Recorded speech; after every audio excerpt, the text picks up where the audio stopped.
Hello to all of you. हम आज करेंगे सोशलिस्ट इकोनॉमी। हमने लास्ट सेशन में किया था कैपिटलिस्ट इकोनॉमी क्या होती है, उसके features, merit and demerits. Now socialist economy.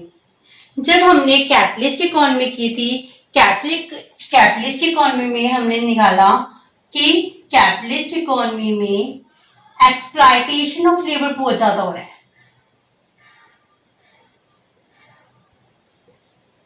Labour की एक्सप्लॉयटेशन होने की वजह से दो क्लासेस आ रही थी, हैव्स की एंड हैव्स नॉट की।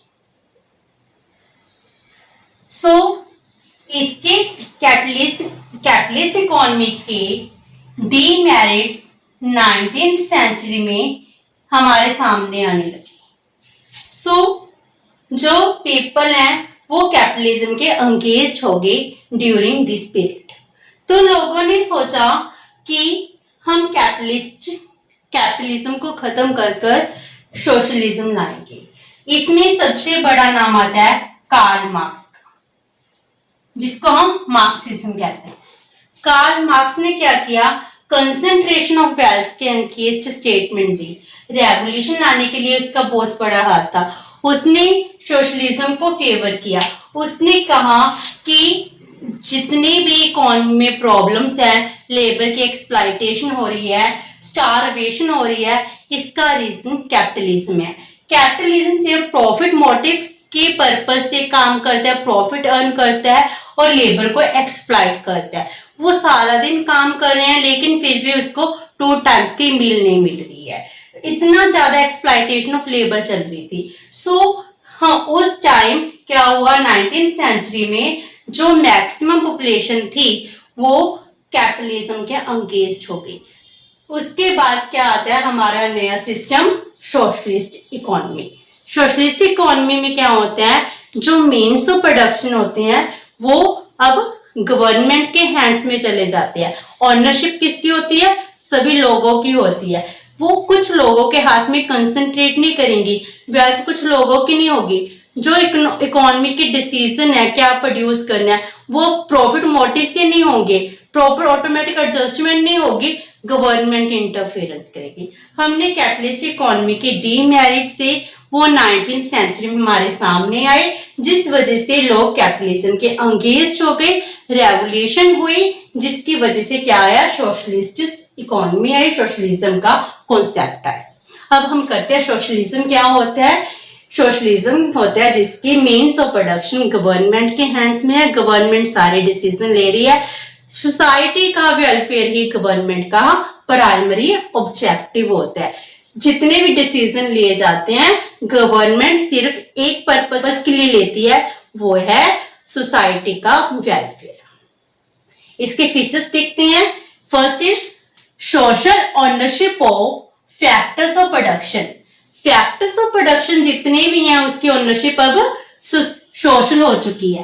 पहले क्या थी, कुछ लोगों के हैंड में थी, जो रिच होते थे, प्राइवेट एंटरप्रेन्योर होते थे, उनके हैंड्स में होती थी।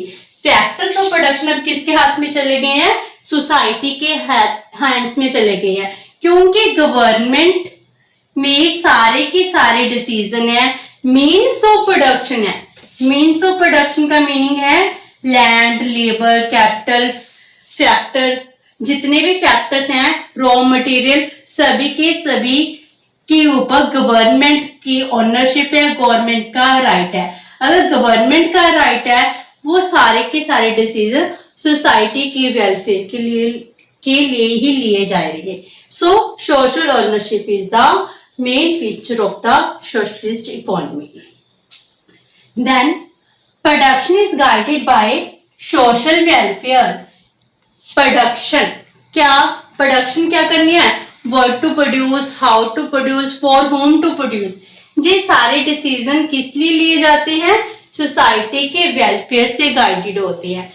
अगर हम कैपिटलिज्म कर रहे थे, कैपिटलिज्म में ये सभी डिसीजन किस लिए लिए जाते थे, फॉर द प्रॉफिट मोटिव। लेकिन अब हमने कितनी गुड्स प्रोड्यूस करनी है उसका डिसीजन कौन लेगा, गवर्नमेंट लेगी, और वो किसके लिए लेगी, सोसाइटी के वेलफेयर के लिए लेगी, ताकि सोसाइटी के मैक्सिमम लोगों का वेलफेयर हो सके। Third one is economic planning. Economic planning, अब सभी के सभी फैक्टर्स की ओनरशिप गवर्नमेंट के हैंड्स में है। सोसाइटी का वेलफेयर करना उसका मेन पर्पस है। जो रिसोर्सेस हैं, रिसोर्सेस को प्रॉपर एलोकेशन करना ये भी गवर्नमेंट ने डिसाइड करना है। ये सब कुछ करने के लिए गवर्नमेंट को प्रॉपर प्लानिंग करनी पड़ेगी। हमारे देश में पॉवर्टी है, अनएम्प्लॉयमेंट है, डिप्रेशन है, इंस्टेबिलिटी है, प्राइस इंस्टेबल है। ये सब इकोनॉमिक प्रॉब्लम्स को दूर करना, इलिटरेसी है इसको दूर करना, स्टैंडर्ड ऑफ लिविंग को इंक्रीज करना, ये सभी के सभी डिसीजन, इन सभी को डेवलप करने के लिए गवर्नमेंट को एक प्रॉपर प्लान बनाना पड़ेगा। तो गवर्नमेंट क्या करती है? इकोनॉमिक प्लानिंग करती है। इंडिया में भी हमने जब इंडिपेंडेंट हुए थे उसके बाद डेवलपमेंट के लिए इकोनॉमिक प्लानिंग की स्ट्रेटजी अपनाई थी। हमारे पास 12th 5 ईयर प्लान है जिसके थ्रू हमने डेवलपमेंट की है। Then economic equality. Economic equality, अब ओनरशिप किसकी है? सभी लोगों की है। जितने भी लेबर, सभी के सभी लेबर है, क्योंकि प्राइवेट प्रॉपर्टी तो है नहीं किसी के पास, सभी के सभी प्रॉपर्टी किसकी है? गवर्नमेंट की प्रॉपर्टी है। तो अगर प्रॉपर्टी गवर्नमेंट की है तो सबके पास इक्वली वेल्थ होती है। अगर वेल्थ इक्वली डिस्ट्रीब्यूशन है तो इकोनॉमी में क्या आ रही है? Economic equality. कोई अमीर गरीब नहीं है, सभी एक ही क्लास है। तो क्लास कन्फ्लिक्ट भी खत्म हो गया और सारी वेल्थ भी इक्वली डिस्ट्रीब्यूट हो। Then next is government as entrepreneur. Government सबसे मेन है, इसमें एंटरप्रेन्योर कोई प्राइवेट ओनरशिप नहीं है। कोई भी एबल पर्सन है, कोई भी एंटरप्रेन्योर है, वो इन्वेस्टमेंट करेगा और बिजनेस सेटअप कर लेगा, ऐसा नहीं होता है। Under the socialist economy government क्या होती है? एंटरप्रेन्योर होती है।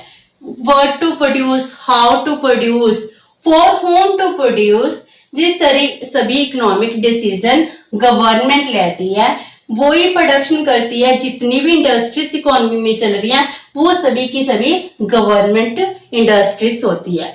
उसमें कोई भी प्राइवेट इन्वेस्टमेंट नहीं होती है।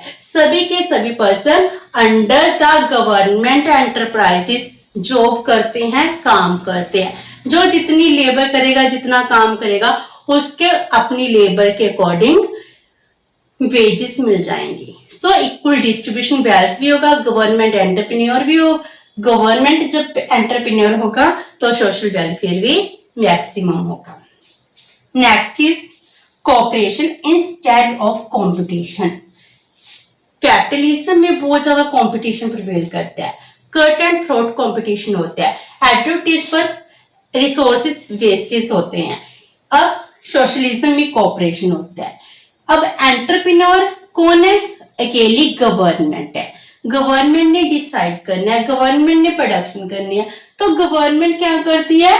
अपनी मर्जी से जितना उसका मन करता है, जितना वो देखती है कि सोसाइटी की नीड है, सोशल नीड्स के अकॉर्डिंग क्या करती है? प्रोडक्शन करती है। अगर प्रोडक्शन सोशल नीड्स की नीड किसे हो रही है तो इसमें क्या हो रहा है? कोई भी चीज एक्स्ट्रा नहीं जा रही, वेस्टेज नहीं जा रहा एंड कंपटीशन प्रिवेल नहीं कर रहा। और जो वर्कर है, वर्कर को भी ये खतरा नहीं है कि मेरी जॉब चली जाएगी। जैसे कैपिटलिस्ट इकोनॉमी में अनएम्प्लॉयमेंट इंक्रीज कर जाता है, लेकिन इसमें तो अनएम्प्लॉयमेंट इंक्रीज नहीं करेगा, इकोनॉमी में फुल एम्प्लॉयमेंट होगी। क्योंकि गवर्नमेंट क्या करती है?